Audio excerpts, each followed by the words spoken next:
I would like to start off by also thanking everybody who's here tonight for joining us all in the fight against cancer. The Luminaria ceremony is so special and intimate, and I just wanted to thank everyone for taking the time to listen to my story. Although my personal story starts in March of 2015, I would like to take this time to share a story of one of the most extraordinary men I had in my life, and someone who I was blessed to be able to call my grandpa.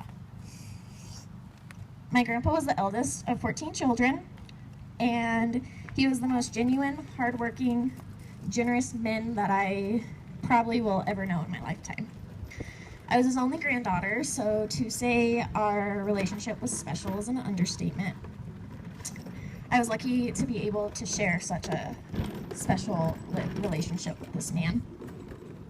On April 23rd of this year, my family and I's lives kind of got turned upside down. It was a nice Sunday morning, and I was just waking up, getting ready for breakfast, and I woke up to a phone call from my mom. She said, Katie, I have some bad news.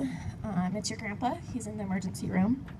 He has pancreatic cancer that's in his lungs and his liver, and there's really nothing that the doctors can do at this point. I'm 22, and this was really the first loss that I had to prepare myself for, so at that moment, I just kind of felt like my life had just stopped. My grandpa has always been so healthy.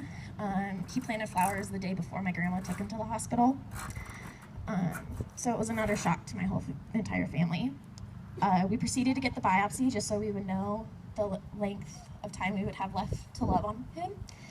And we spent every day that week in the hospital with my grandpa and listened to his stories he had to tell and just went through all our memories.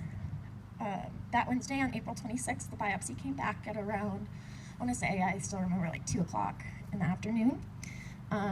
We found out that he had small cell carcinoma in his lungs that had spread to his pancreas and liver, so it wasn't pancreatic. They gave him 2 to 6 weeks to live, and so my family began to prepare. We moved him to facility to make him comfortable, and we're making plans to get him his favorite foods, his lottery tickets, and just give him all the love we had to give at that point. We were thankful we were going to get a little extra time to spend with him and love on him, even if it was just for 2 weeks. That same night, I remember going to bed, and I didn't feel right. I had knots in my stomach, and I debated on, should I turn my phone on loud in case someone needs to get a hold of me? I don't know. Anyway, I ended up falling asleep on that Thursday morning, April 27th. I woke up for my school classes, and I woke up to 3 missed phone calls from my mom and 1 from my dad. I called my mom, and she told me, Katie, your grandpa has passed. Please get over here now. Needless to say, I never, ever want to get a phone call like that from my parents in the morning again. It wasn't even 24 hours after my grandpa's biopsy came back and cancer had taken his life. That's the thing with cancer. It's so unpredictable.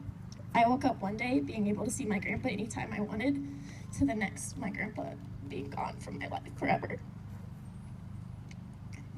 I'm so lucky that he will always be looking over me, and I can feel his presence. And it's hard to come to the term that such a monster had to come and take my sweet grandpa away from me and my family in such a quick way. It's so important for each one of us to continue to have hope and continue to connect, uplift, and support one another, as we all have our own unique story of our battles, but we are all fortunate to come together at our local Relay for Life events to fight back, reminisce, and most importantly, have hope.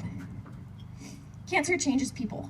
It sculpts us into someone who understands more deeply, who hurts more often, appreciates more quickly, cries more easily, hopes more desperately, loves more openly, and who lives more passionately. Thank you so much for letting me share my story with you, as we all have our own stories to tell in many ways.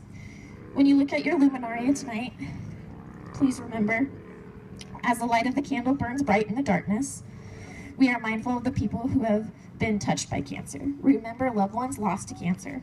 We honor and are thankful for those who are here with us tonight and who have suffered from the disease but are now survivors. But By being here tonight, we are all doing our part so that the flame will continue to burn and cures will be found. Let us all keep the flame alive and help to make it burn bright until the day comes when we have conquered cancer.